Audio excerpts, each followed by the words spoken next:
La Jornada Zacatecas TV, un espacio de libertad.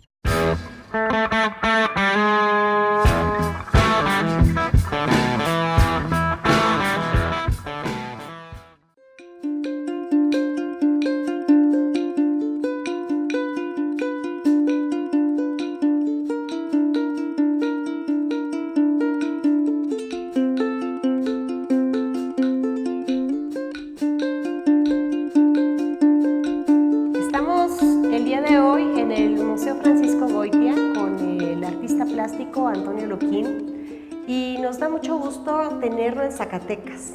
El gusto es mío. Está por inaugurar esta exposición que reúne obra desde 1997 hasta el 19. Hasta el 19. Pero hablemos un poco de su trayectoria, porque Antonio Luquín nació en Guadalajara en 1959. 59. Es decir, está cumpliendo recién 60 años. Estoy haciendo valer mi tarjeta del INAPAM con todas las de la ley. Pero además muy bien vividos, eso lo podemos ver en su obra. Antonio Luquín no estudió pintura como tal, empezó a estudiar arquitectura 2 semestres, luego dijo, esto no es para mí, me voy a estudiar historia del arte. Ya.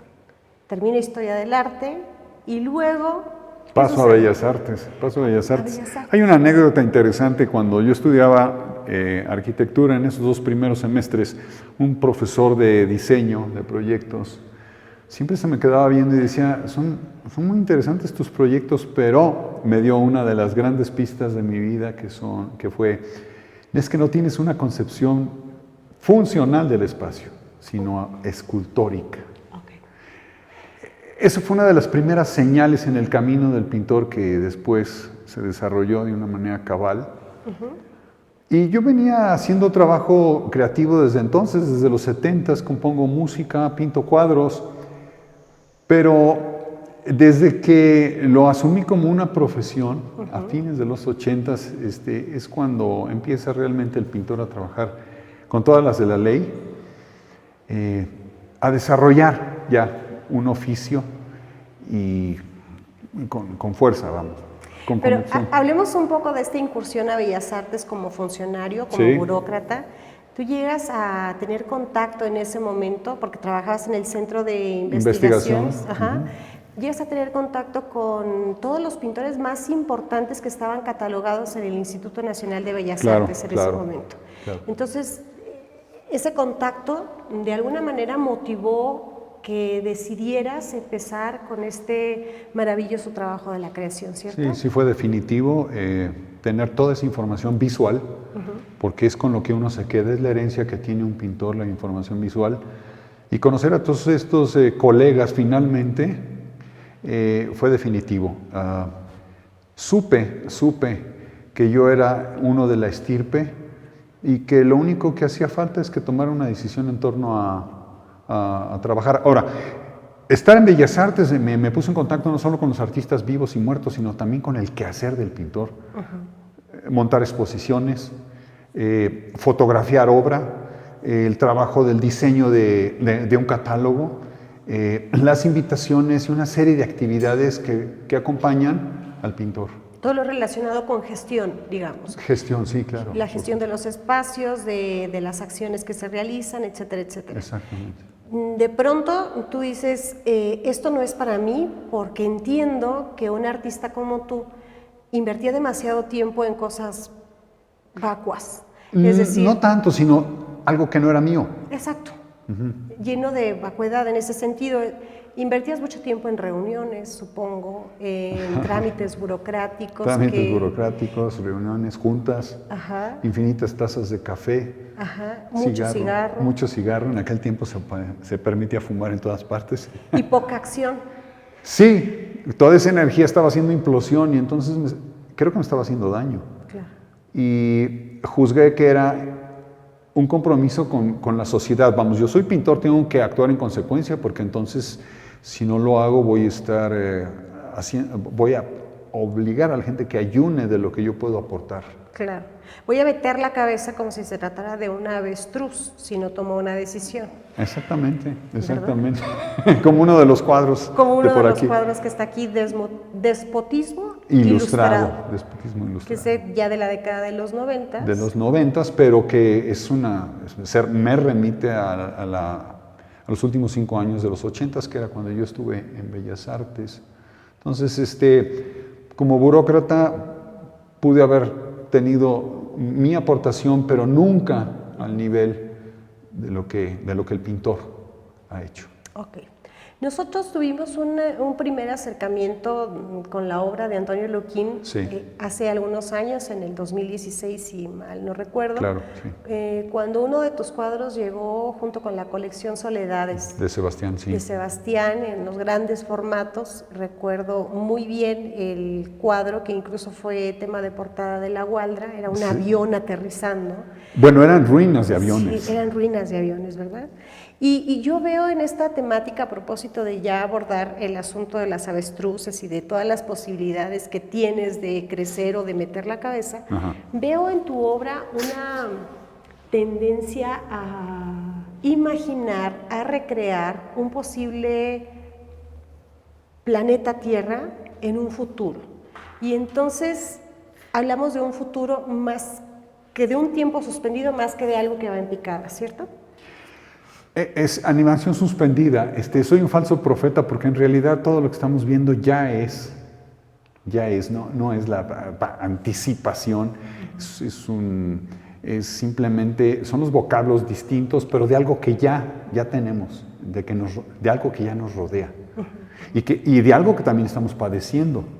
Pero en este caso, bueno, en el caso del pintor es algo que también inspira poderosamente. Son imágenes muy poderosas, transformadas por la mano del pintor, por la imaginación del pintor, pero por eso te digo falso profeta, porque ya es algo que tenemos al alcance de la mano. La degradación del espacio físico, pero también la degradación del alma colectiva. La degradación de lo humano. De lo humano. Y veo también además una presencia constante de animales. Sí, unos claro. Animales que están ahí como recordándonos nuestra bestialidad, pero también nuestra posible nobleza. ¿Dónde la estamos dejando? ¿Dónde la estamos escondiendo? Y no quiero decir que tu obra sea anecdótica. Sin embargo, veo que hay mucha profundidad en el contenido. Bueno, en torno a los animales, sí, son los herederos de la tierra, son uno de tantos herederos de la tierra. La naturaleza, una vez que nosotros desaparezcamos, yo creo que ahí va a estar, recuperándose de tanto dolor, de tanta humillación. Yo creo que es por eso el título de la exposición, Los herederos de la tierra. Los animales es también en la inocencia que sigue vigente en el reino animal. Particularmente en ellos, porque no en todas las especies. Si hablamos, por ejemplo, de los humanos, no podemos comparar. Lo que pasa es que el humano es una entidad distinta, tiene capacidad de degradarse. Y tiene capacidad de ser crítico con el entorno. Por supuesto, el que es crítico resuelve muchas cosas y puede mejorar. Claro. Hay también elementos de movimiento constantes en cada una de tus piezas. Lo mismo encontramos barcos que flotan, aviones que flotan, de pronto veo un barco volador, algo que va aterrizando.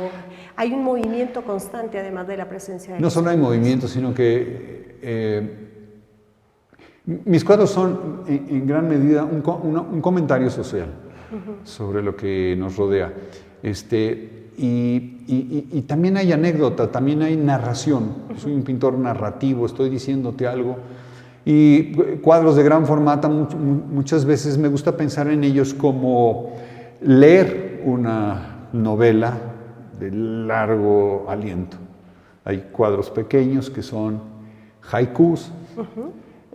Me gusta poner hacer este paralelo porque yo concibo mi trabajo también en términos de música y en términos de literatura. Claro. Entonces, una exposición como esta es un buen álbum de música, con hits, algunos te gustan, otros no. Y otros serán valorados con el tiempo. Con el tiempo serán valorados, pero también son literatura, son grandes novelas, son cuentos cortos, son poesía. Y fíjate que a propósito de eso, uno de tus cuadros, donde hay varios animales en el piso, como haciéndose cargo de la tierra que les heredamos, me hizo recordar ¿sueñan los androides con ovejas eléctricas? Es decir, de pronto, ¿quién nos puede decir que los animales que están en tus cuadros sean verdaderos? Pudieron haber sido androides creados por el ser humano. Es decir, yo sí quisiera invitar a la gente a que venga al Museo Francisco Goitia y se dé cuenta de que hay, como dices tú, una gran diversidad de temas, pero también una gran diversidad de maneras de abordar nuestra humanidad o nuestra falta de humanidad.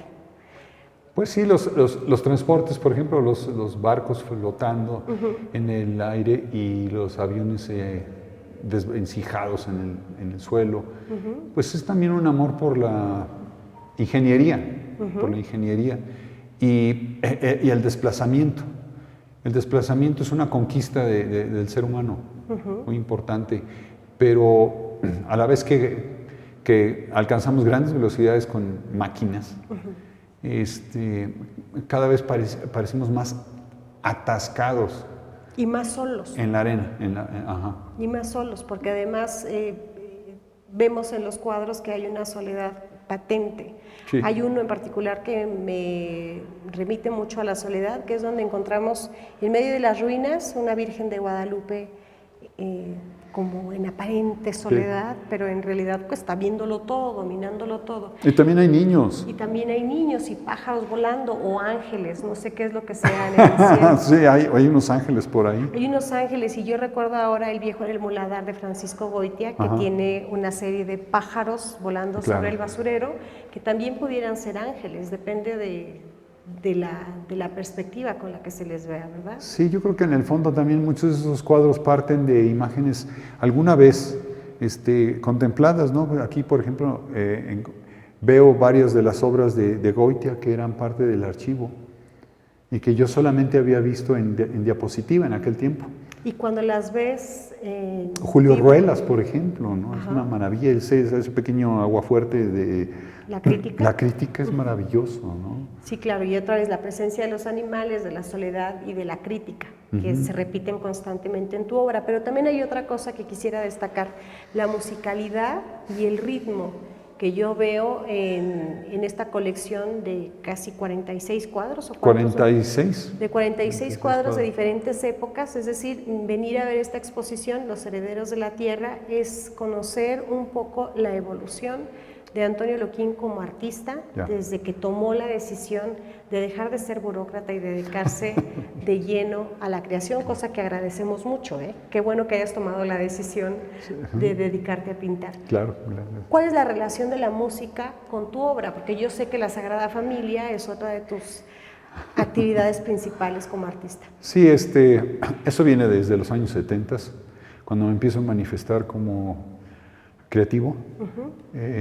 La pintura y la música trabajan hombro con hombro. Cada actividad tiene su pulso. Sé identificar en qué momento tengo la vena musical del compositor y en qué momento la del pintor. Ahora, la del pintor se ha forjado sobre todo como una disciplina, con horarios. Y el músico es más responder a un beat. Y ese no tiene horario, es un poco más caprichoso en cuanto a los horarios, pero hay que atenderlo porque se te puede ir una melodía importante o una armonía, algo que de repente flota. Entonces tú eres una antena, de repente tienes que agarrar algo que sientes que está allá arriba. Pero lo mismo me puedes estar hablando de música que de pintura, ¿eh? Sí, pero la pintura, para encontrar eso, tiene uno que estar trabajando ya sobre el espacio. Sobre el espacio, porque ahí va saliendo mucho la pintura se revela en la tela. ¿Y la música? La música es mucho más abstracta, tú lo sabes, es pasar por una avenida, oyes una ambulancia y un taladro de este lado, sobre todo en la Ciudad de México, tienes muchos estímulos de ese tipo que se pueden convertir los dos juntos, junto contigo, en algo. Dices, aquí hay algo. Entonces dices, aquí hay algo. Entonces tienes que llegar a tu casa y decir, tengo que trabajarlo. Yo creo que sería una magnífica idea que la Sagrada Familia, que es el nombre de tu grupo, llegara a tocar aquí en este espacio mientras los herederos de la tierra estén en exhibición. ¿Cuánto tiempo va a permanecer en el museo? Parece ser que es a mediados de octubre. Mediados de octubre. A mediados de octubre. Vamos a estar 3 meses aquí. Entonces vamos planeando que Sí, venga también el pintor rockero, porque además es una peculiaridad de Antonio Luquín también, que ha experimentado por prácticamente todos los caminos de la creación y que ahora se encuentra en Zacatecas exponiendo esta magnífica colección que habla... No, y en este lugar maravilloso de tantos pintores, además el estado de Zacatecas está lleno de pintores históricos. Zacatecas es tierra de artistas, pero además estás en un lugar privilegiado, porque aquí está Julio Ruelas, está Francisco Goitia, está Manuel Felgueres, Pedro y Rafael Coronel. Entonces, yo creo que se complementa muy bien esta colección en este espacio de exposiciones temporales con la colección permanente del Museo Francisco Goitia. ¿Por qué no invitas a nuestros espectadores a que vengan? Pues sí, hoy, 11 de julio, aquí nos vemos a las 8 de la noche en el Museo Goitia, con una muestra de lo que Luquín hace cuando se pone a trabajar, en serio. Ok.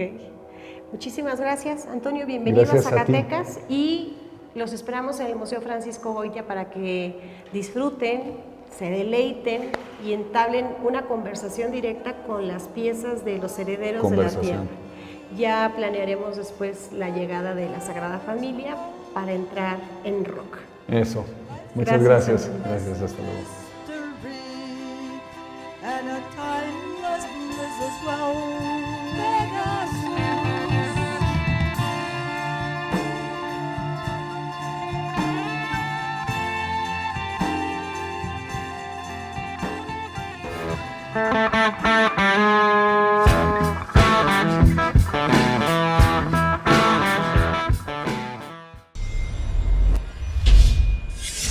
La Jornada Zacatecas TV, un espacio de libertad.